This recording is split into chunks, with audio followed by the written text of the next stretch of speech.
Antes de fazer essa leitura, eu gostaria de trazer uma breve reflexão histórica para o nosso conhecimento, para a nossa edificação com base nesse texto. Em nossos tempos, é muito comum os círculos evangélicos atuais falarem em avivamento. Pensa-se em uma grande campanha evangelística, com várias reuniões especiais, com um convidado especial, com uma música especial. Este é o sentido que associou-se ao vocabulário quando se fala em avivamento. É muito comum em igrejas hoje, na contemporaneidade, as pessoas marcarem um avivamento. Então, culto do avivamento.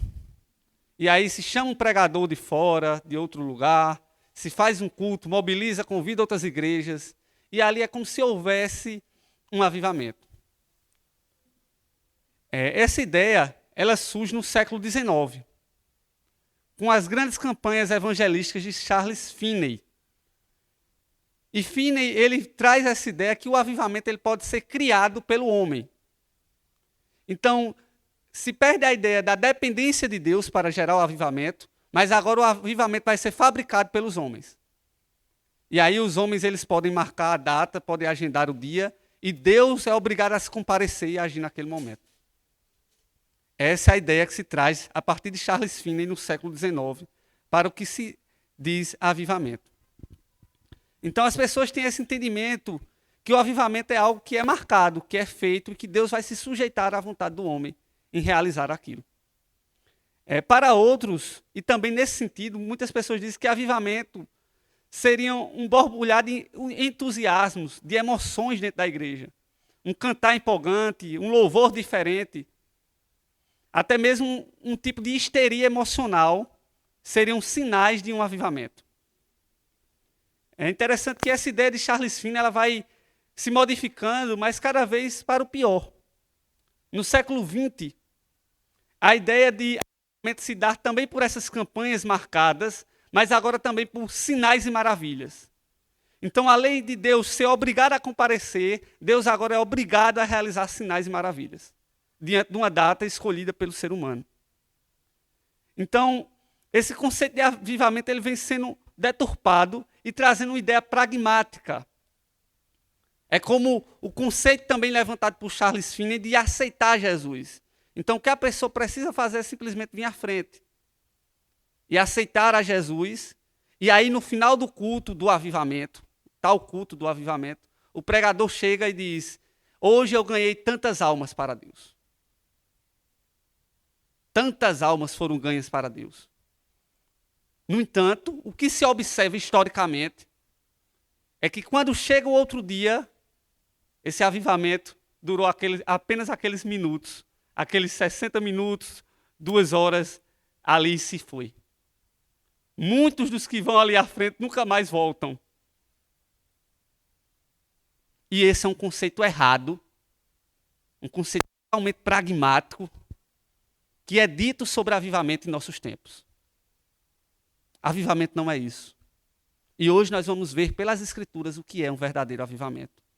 Esse é o nosso tema hoje, as marcas de um verdadeiro avivamento. Esse é o tema que nós vamos trabalhar nessa noite, as marcas de um verdadeiro avivamento. Antes de adentrar no texto, eu gostaria de dizer o significado dessa palavra. A palavra avivamento, ela vem de uma terminologia em inglês, que ela surge no século XVII para o século XVIII. Quando se começava a falar sobre o reavivamento da religião, onde as pessoas começavam a se voltar para Cristo em massa, muitas pessoas se voltaram a Cristo.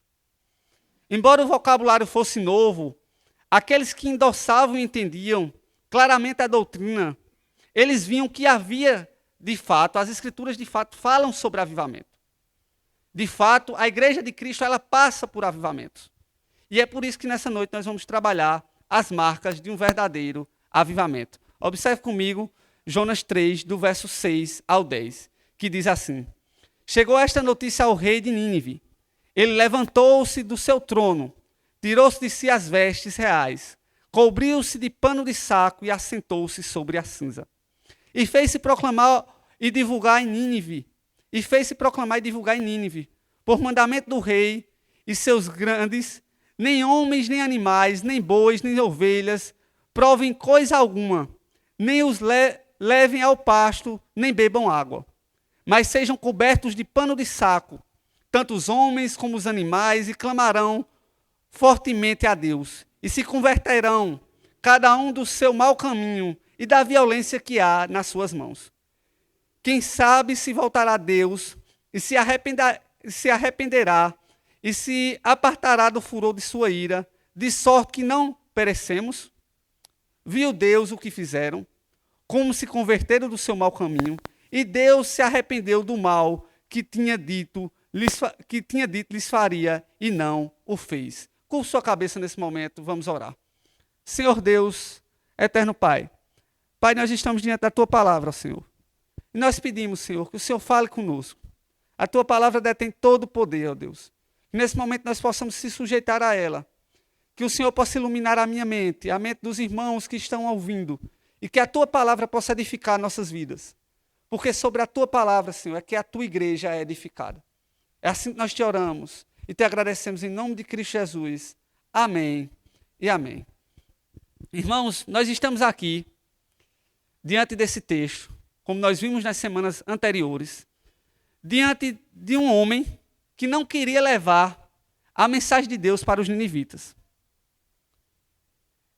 Deus, de todo o tempo, direciona Jonas para levar a mensagem. No entanto, Jonas sempre está se recusando a isso. E Jonas vai, porque Jonas vê que ele não pode resistir ao Senhor. No entanto, Jonas, ele é fiel à mensagem, mas ele leva aquela mensagem de maneira desleixada. Contudo, o poder de Deus, que não está no pregador, no mensageiro, mas está na própria mensagem, o poder de Deus que está em sua palavra, faz com que os ninivitas creiam e mudem de atitude. Os ninivitas creem naquela palavra que Jonas levou e começam a mudar de atitude, como a gente pode ver no verso 5, que diz: os ninivitas creram em Deus, proclamaram um jejum e vestiram-se de panos de saco, desde o maior até o menor. Irmãos, nós estamos aqui diante do maior avivamento da história, que se tem notícia. O que aconteceu em Nínive? O que aconteceu em Nínive, o efeito que trouxe aquela mensagem, certamente é algo que nós não podemos ver, nós não vimos na história, nem no passado, nem no presente. Ali várias centenas de milhares de pessoas em uma grande cidade, elas se convertem ao Senhor. Nem no dia de Pentecostes, algo tão tremendo aconteceu. Não se tem notícia na história de algo semelhante ao que aconteceu ali em Nínive. Jamais voltou a acontecer isso em toda a história. Esse certamente foi o maior milagre que nós vemos na história do profeta Jonas, no livro de Jonas. O maior milagre não foi Jonas ter sido engolido e passar 3 dias no ventre de um grande peixe. Mas o maior milagre foi dado pelo poder de Deus, onde pessoas ouviram aquela mensagem e se converteram ao Senhor. E se converteram a Deus. Dito isso, irmãos, eu gostaria de adentrar no primeiro ponto. As primeiras marcas de um verdadeiro avivamento. Observe comigo o versos 6 e 7. E o primeiro ponto é o seguinte. São as marcas arrependimento e confiança em Deus. Observe comigo o versos 6 e 7 que diz: chegou essa notícia ao rei de Nínive, ele levantou-se do seu trono, tirou de si as vestes reais, cobriu-se de pano de saco e assentou-se sobre cinza. E fez-se proclamar e divulgar em Nínive, por mandato do rei e seus grandes, nem homens, nem animais, nem bois, nem ovelhas, provem coisa alguma, nem o levem ao pasto, nem bebam água. Irmãos, a verdadeira conversão, ela gera mudança na vida do ser humano. O pecador vai a Cristo como está, mas ele não permanece como ele está. Existe uma mudança. Quando o pecador se aproxima de Cristo, ele precisa mudar a sua forma de viver. E essa mudança começa de dentro para fora. E ela se dá pelo arrependimento e pela confiança em Deus. O arrependimento afasta o pecado E a fé nos faz correr para perto de Deus. Quando nós se arrependemos por obra do Espírito Santo, nós estamos se afastando do pecado. E a fé genuína em Cristo nos faz perceber que nós temos livre acesso a Deus. Por um lado, nós corremos do pecado. E por outro lado, nós corremos para próximo de Deus. É isso que se há no verdadeiro avivamento. Essa obra de arrependimento e confiança em Deus. E de busca constante a Deus. E a gente vê justamente isso na vida do povo de Nínive. Aquele povo, eles começam a se arrepender. E a ter confiança em Deus. Aquele povo ouve aquela mensagem e eles apenas não acreditam, mas eles creem naquela mensagem. E aí a confiança que eles têm gera justamente o arrependimento. Eles começam a se arrepender e a confiar naquela mensagem. E desde do plebeu, do mais simples ninivita, até o próprio rei de Nínive, todos eles buscam mostrar diante de Deus que estão arrependidos. Buscar a dependência e confiança em Deus. Todos eles mostram sinais que creram naquela mensagem. De fato, o verdadeiro avivamento, ele é marcado pelo arrependimento e pela confiança em Deus. Ele é marcado por isso. E nós vemos isso aqui no povo de Nínive. Nós vemos que o rei que se vestia com roupas ricas, com roupas bonitas, aquele rei agora ele se veste de pano de saco e se lança nas cinzas. Ele se humilha diante de Deus.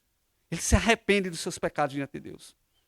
Observe comigo o verso 7 o que diz. E fez proclamar e divulgar em Nínive, por mandato do rei e seus grandes, nem homens, nem animais, nem bois, nem ovelhas, provem coisa alguma, nem os levem ao pasto, nem bebam água.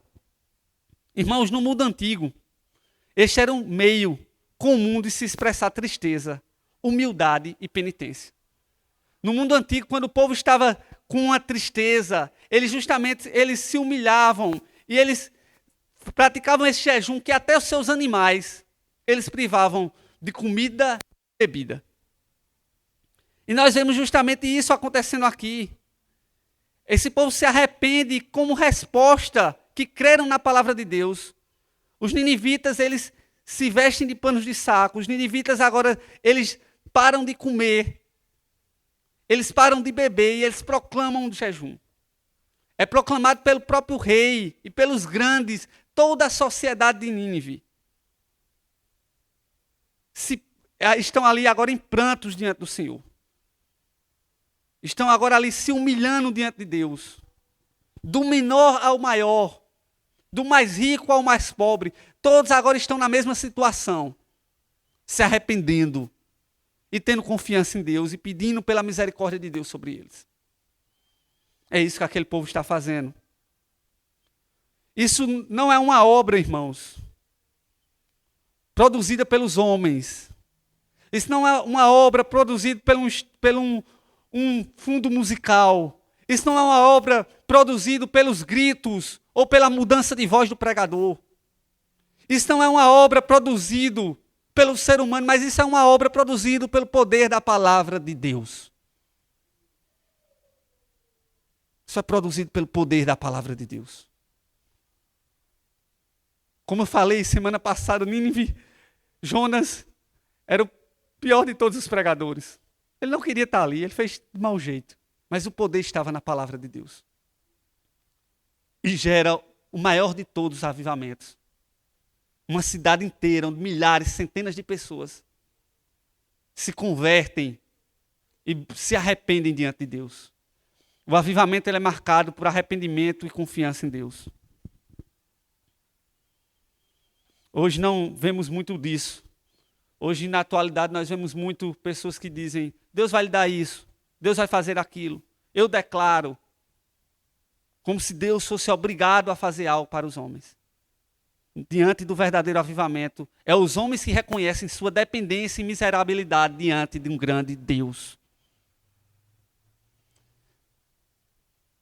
Pelo que nós vemos do verdadeiro avivamento, até os mais ricos, até os reis precisam se arrepender. Porque não é o seu dinheiro, sua influência social, não é nada disso que vai poder lhe salvar. É apenas a graça de Deus. Sabendo que não merecemos e por isso precisamos nos humilhar diante dele. É uma ação do Espírito Santo que traz transformação de vida. E por isso um verdadeiro avivamento, ele consiste em arrependimento e confiança em Deus. Não é pelos méritos humanos, não pelo emocionalismo, não por um momento, mas é algo real e constante. É algo que gera uma mudança real e constante. Gostaria que você observasse comigo agora o verso 8. E nós estamos indo para o segundo ponto dessa mensagem. O abandono de práticas pecaminosas. O verdadeiro avivamento ele é marcado também pelo abandono de práticas pecaminosas. Observe comigo o verso 8. Mas sejam cobertos de pano de saco, tanto os homens como os animais, e clamarão fortemente a Deus, e se converterão cada um do seu mau caminho e da violência que há nas suas mãos. A conversão é um arrependimento, é uma confiança em Deus, mas é um chamado à santificação. A conversão toca no ponto nevrálgico da vida. Quando o rico Zaqueu, quando nós olhamos para as Escrituras e nós vemos a conversão do rico Zaqueu, que vivera extorquindo o povo, cobrando impostos abusivos, quando ele se converte, ele resolveu dar a metade dos seus bens aos pobres. E restituir 4 vezes mais a quem havia defraudado. A santificação ela é uma marca de um verdadeiro avivamento. Quando o avivamento ocorre, uma das principais marcas é a santificação. E por isso, muitas vezes, um avivamento, nós só podemos ver uma marca maior externa por muito tempo depois. Porque todas aquelas pessoas, elas mudam de atitude. E aí você começa a ver efeitos sociais. Os roubos diminuem. Os viciados somem. Tudo isso ocorre quando um avivamento real acontece. Os crimes abaixam. Tudo isso ocorre diante de um verdadeiro avivamento. Uma certa feita, ouvindo o testemunho do reverendo Augusto Nicodemos, e ele relatando que antes da sua conversão, ele foi a um posto de combustível com seus amigos e eles roubaram aquele posto. E ele, falando que depois da sua conversão, eles fizeram um roubo à mão armada naquele posto, e depois da sua conversão, ele chega naquele posto, e ele procura conhecer quem é o dono do posto, e ele diz, eu roubei o seu posto. E eu vim aqui restituir o valor que eu roubei. Aquele homem não fez um boletim de ocorrência, mas ele conta isso. Ele diz que chegou lá e confessou ter feito aquele crime. O avivamento ele também é marcado pela santificação. A santificação é uma marca real da regeneração. Os crentes eles são chamados à santificação. Quando um avivamento real acontece, existe essa marca e esse efeito, ele é evidenciado inclusive na sociedade. Os grandes avivamentos que ocorreram, muitas das vezes, lugares de muita pecaminosidade eram fechados. Bordéis eram fechados, porque tanto os consumidores quanto as mulheres que estavam ali se convertiam. E não havia mais trabalho, não havia mais quem quisesse comprar. Muitas vezes até os donos se convertiam. E isso trazia um efeito social também. O verdadeiro avivamento, ele tem como marca também a santificação. A pureza diante de Deus. A busca por viver o que as Escrituras diz. Isso também é uma marca de um verdadeiro avivamento. Eu gostaria de ir com vocês para o outro ponto, para o último ponto, que é as 2 últimas marcas de um verdadeiro avivamento, que é a busca a Deus em humildade e a misericórdia de Deus. Observe comigo o verso 9 e o verso 10. Quem sabe se voltará a Deus e se arrependerá. Quem sabe se voltará a Deus e se arrependerá, e se apartará do furor da sua ira, de sorte que não perecemos. Viu Deus o que fizeram, como se converteram do seu mau caminho, e Deus se arrependeu do mal que tinha dito que lhes faria, e não o fez. A ordem do rei ao seu povo foi que todos deveriam se humilhar. No entanto, aquelas pessoas não estavam fazendo uma troca com Deus. Em nenhum momento da gente ver Deus falando no texto, vocês precisam fazer isso. Em troca do meu favor. Não é algo trocado, não é algo onde Deus se sujeita àqueles homens. Nós não vemos Deus se comprometendo em perdoá-los. A gente não vê Deus exigindo algo deles para perdoá-los, como os deuses pagãos. As religiões pagãs, os deuses exigem sacrifícios. E aí o povo tem que fazer o sacrifício.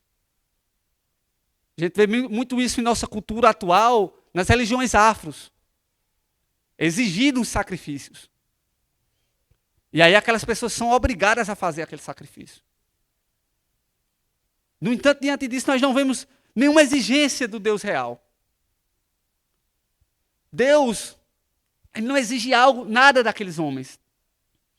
E aqueles homens vão buscando a misericórdia de Deus, simplesmente buscando confiar em Deus, que Deus há de ter misericórdia por eles. Mas eles sabem, os ninivitas sabiam que se Deus destruísse Nínive, apesar do jejum deles, apesar deles se vestirem em panos de saco, Deus estava sendo justo, porque Deus é justo.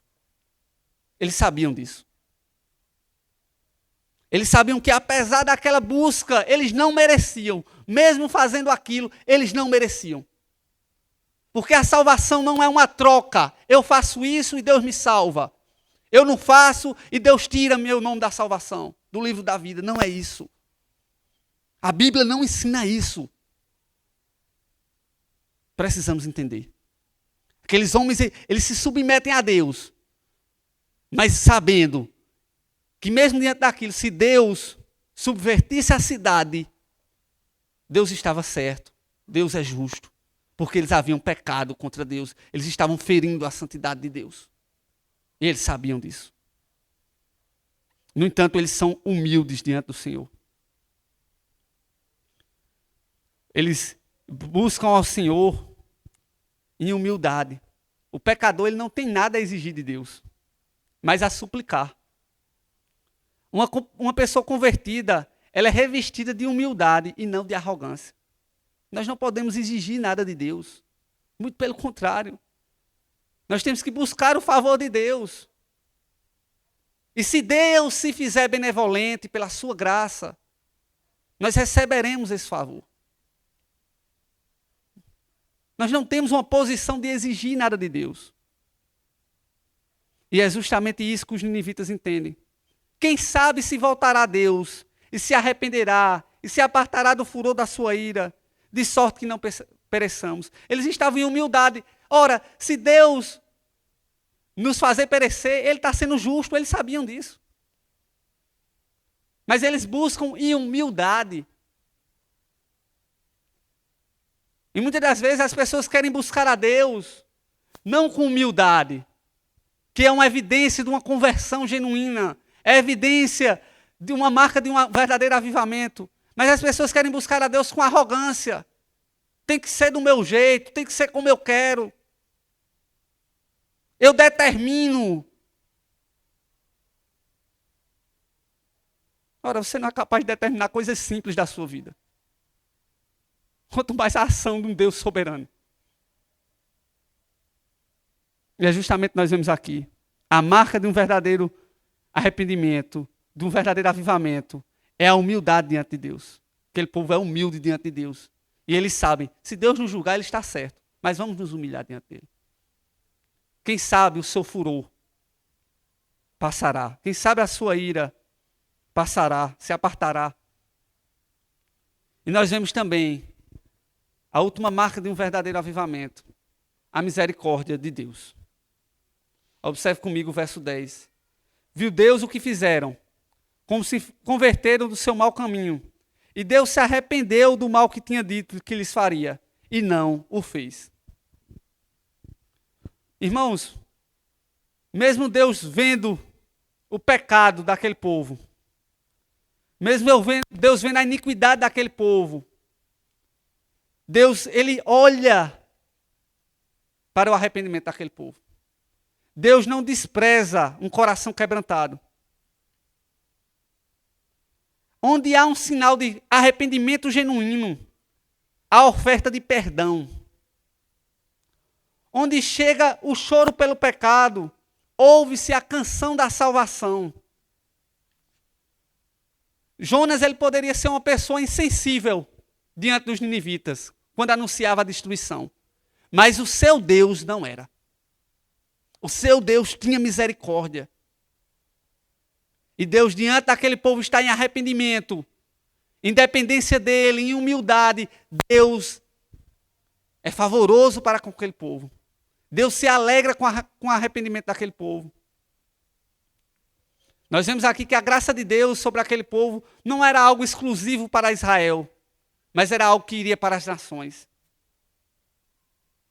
A sua misericórdia vê o arrependimento e responde com suspensão do juízo. Deus, ele suspende o juízo que teria sobre Nínive.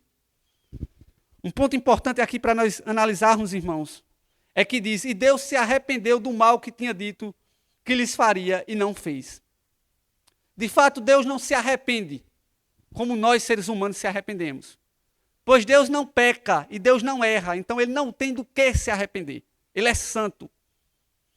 Contudo, quando Deus fala que se arrepende, a ideia é que Deus interfere na história humana, onde ele entra no espaço de piagem em favor dos que o buscam com arrependimento e com fé.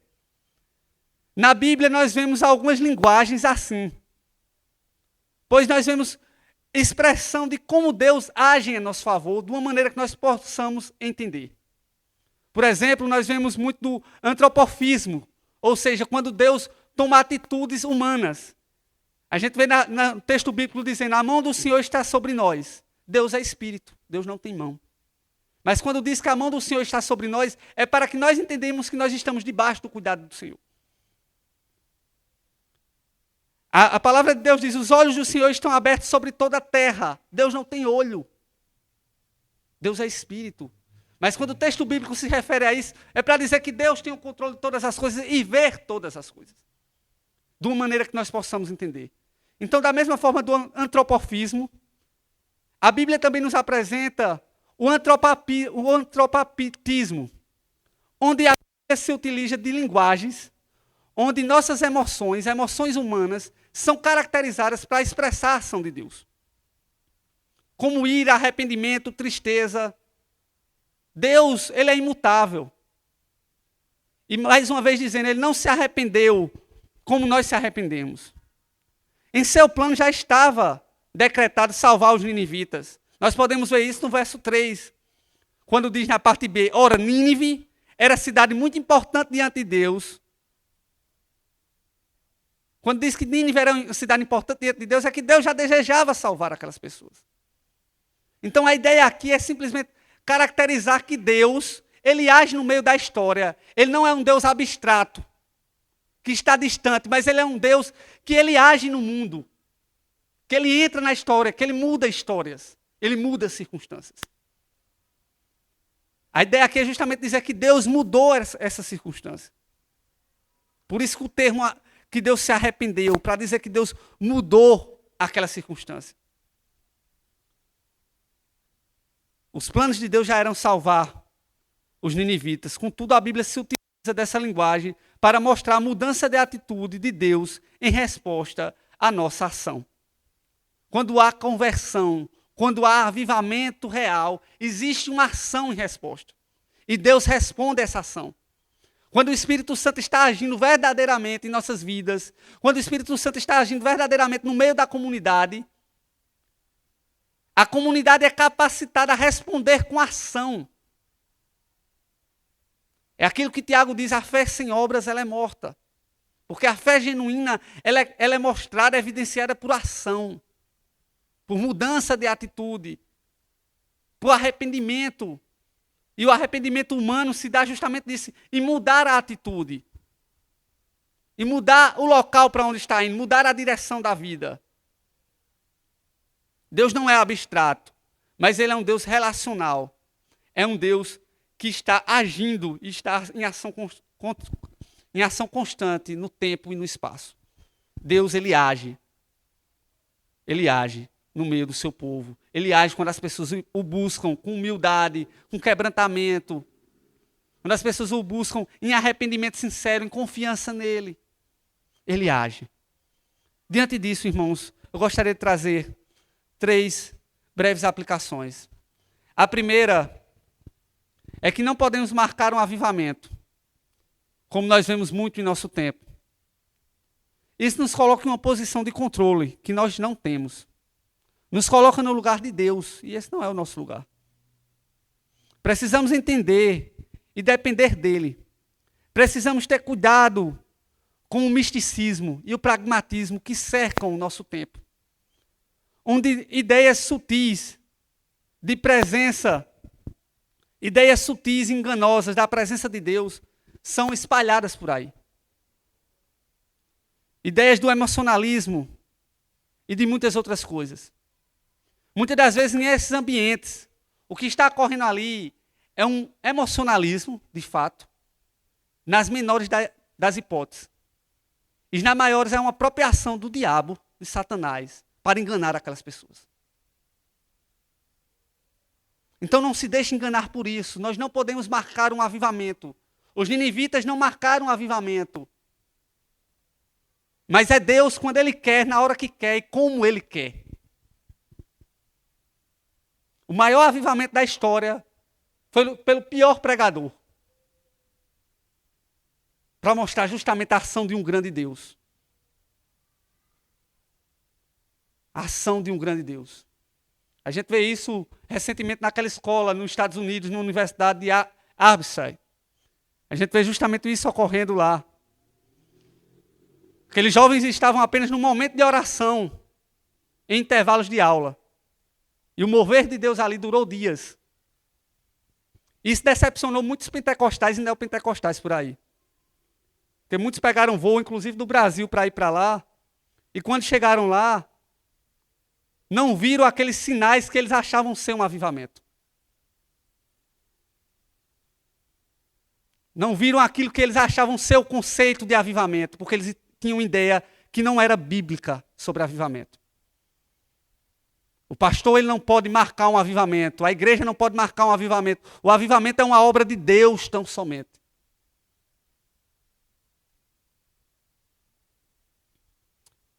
Outro ponto é que nós, assim como nós não podemos agendar o avivamento, outro ponto importante é que o avivamento ele não é marcado por gritos, pulos ou ações extraordinárias. O maior avivamento da história, a gente não vê uma cura. A gente não vê aqui no texto bíblico. Ninguém foi curado lá em Nínive. O maior avivamento da história, a gente não vê nenhum sinal mirabolante, extraordinário.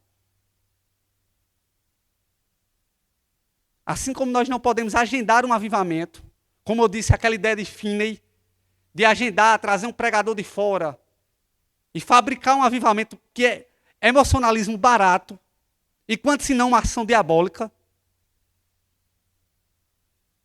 nós também não podemos dizer que um avivamento é marcado por gritos, pulos ou ações extraordinárias. O Deus das Escrituras pode fazer ações extraordinárias. Ele age de maneira extraordinária. Mas isso não é a ênfase, não é a evidência de um verdadeiro avivamento. O que marca um verdadeiro avivamento é a ação de Deus trazendo pecadores ao arrependimento e à fé verdadeira. O que marca um verdadeiro avivamento é a dependência de Deus, humildade e santidade. Essas são as marcas do verdadeiro avivamento. Arrependimento, fé verdadeira em Cristo Jesus, dependência de Deus, humildade e santidade. Santificação, irmãos. O avivamento não deve estar em nossa agenda como sendo algo fabricado por nós. Mas o avivamento deve estar na agenda de Deus. E Ele derrama pelo seu povo quando Ele quer e na hora que quer. Como eu citei a Universidade de Arpside, nos Estados Unidos, muitos desses movimentos chegaram lá e se decepcionaram. Porque para eles diziam, oxe, só tem jovem chorando e se arrependendo dos seus pecados. Para eles era só isso. Mas aqui eles estavam diante de um grande milagre de Deus. O grande milagre que ele envia seu filho para realizar. Onde ele envia o melhor que ele tem para realizar. E essas pessoas dizem, é só isso. É por isso que o próprio Jesus disse que nos últimos dias, quando ele voltar, muitos desses chegarão diante dele e dizerão, Senhor, expulsei demônios no teu nome. Eu realizei sinais e maravilhas, e Jesus irá dizer, apartai-vos de mim, vós que praticais iniquidade. Isso não é marca de um verdadeiro avivamento. A marca de um avivamento é justamente arrependimento, fé verdadeira, dependência em Deus, humildade e santidade. Essas são as marcas. É mudança de vida, de atitude. É um efeito que é gerado, inclusive, na sociedade, que é visto, apontado. As pessoas falam muito, existem eventos no Brasil gigantescos de avivamento. Mas quando nós olhamos, o índice de divórcio entre cristãos é o mesmo do mundo. Que santificação é essa? Quando nós olhamos, as práticas de iniquidade são as mesmas. Certa feita eu estava estudando música em Campina Grande, pelos que os irmãos viram, não dá certo. E a gente conversando, e tinha um rapaz que tinha uma loja, um fiteiro, de frente à escola de música. E a escola de música era frequentada por muitos crentes. E aquele fiteiro, ele dizia, eu não vendo fiado, porque crente não paga. Que avivamento é esse? Irmãos, fujam disso. Isso é graça barata, isso é evangelho frajudo. Fuja disso. Isso gera opressão na sua vida. Isso não é Deus agindo na sua vida. Fuja disso. Por último, eu gostaria de trazer o último ponto, irmãos. A última aplicação. Todos nós, em certa medida, nós que passamos por uma conversão verdadeira, somos frutos de um avivamento. Não de um avivamento onde muitas pessoas são convertidas, mas de uma ação do Espírito Santo em nossas vidas. Onde Deus nos traz a vida. Contudo, eu gostaria que você questionasse. Avaliasse de fato se você é um cristão. Se você foi alcançado pela graça de Cristo, esses frutos devem estar presentes em sua vida. E eu gostaria de lhe questionar em alguns desses pontos. Você de fato tem uma vida de independência de Deus? Um verdadeiro cristão que é alcançado pela graça de Deus, ele tem uma vida de independência de Deus. Você de fato se arrepende e confia no sacrifício de Cristo para perdoar seus pecados? Você tem uma vida de arrependimento? Você busca de fato a confiança, você tem certeza da sua salvação por meio do sacrifício de Cristo? Se você não tem isso, questione se você é um cristão. Você tem uma vida de santificação, você busca se afastar do pecado? Questione isso. Analise-se a si mesmo, se avalie, você busca se afastar do pecado? Você tem paixões mundanas desenfreadas? Olhe para si. Você tem paixões mundanas desenfreadas? O cristianismo não é isso. Nós não somos chamados para ser cristãos 007 ou cristãos anestesiados pelo pecado. Nós somos chamados a se arrepender dos nossos pecados e crer em Cristo Jesus. Sermos salvos por uma graça que não é essa graça barata. Uma graça que não foi de graça, porque Deus deu o seu Filho em nosso favor. Nós precisamos entender isso. Nos arrepender dos nossos pecados e ter uma fé alicerçada no Filho de Deus. Buscando viver para a sua glória. Precisamos viver para a glória de Deus. Questione-se sobre isso. Hoje, antes de dormir, bote a cabeça no travesseiro e questione-se, avalie sua vida diante disso. Era essa última aplicação que eu gostaria de trazer. E nós vamos agora para a conclusão. Eu gostaria de dizer que Deus, assim como Ele age, como Ele fez aquele grande avivamento em Nínive, Deus ainda realiza avivamentos hoje, por meio da mensagem do Evangelho.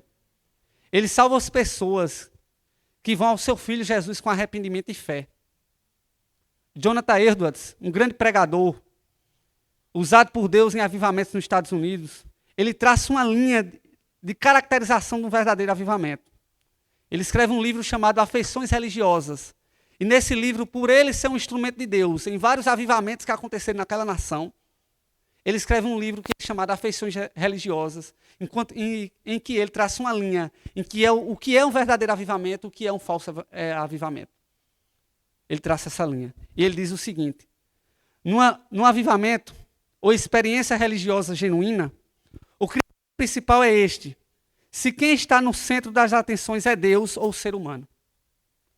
Para que Deus esteja no centro, é necessário, em primeiro lugar, que haja nos corações um profundo senso de incapacidade e de dependência em Deus, e de convicção da nossa pecaminosidade. Além disso, é preciso que haja a consciência de que toda genuína experiência religiosa é fruto da atuação do Espírito de Deus, que transforma e santifica os pecadores, capacitando-os a amar e a honrar a Deus com suas vidas. É isso que consiste um verdadeiro avivamento. É isso que marca um verdadeiro avivamento. Irmãos, diante disso, nós sabemos que Deus pode agir, que Deus pode realizar, inclusive, um avivamento em nosso meio. E nós precisamos orar por isso, para que Deus haja um avivamento, para que Deus possa agir com um avivamento sobre o nosso meio, sabendo que precisamos depender dEle. É uma ação dEle. Esses dias eu estava pensando e analisando a cidade que nós estamos inseridos. Essa cidade ela tem cerca de 22 mil habitantes. Nem 10% dessa cidade é cristã. O que nós temos são católicos não praticantes e muitas pessoas que dizem ser sem religiões. Nem 10% dessa cidade. Se nós diminuímos o índice para igrejas que estão centradas na palavra de Deus, esse índice cai ainda mais para baixo. Oremos por nossa cidade. Clamamos a Deus por um avivamento em nosso meio, para que Ele transforme as nossas vidas e as vidas daqueles que estão lá fora, tendo a dependência exclusivamente do Senhor.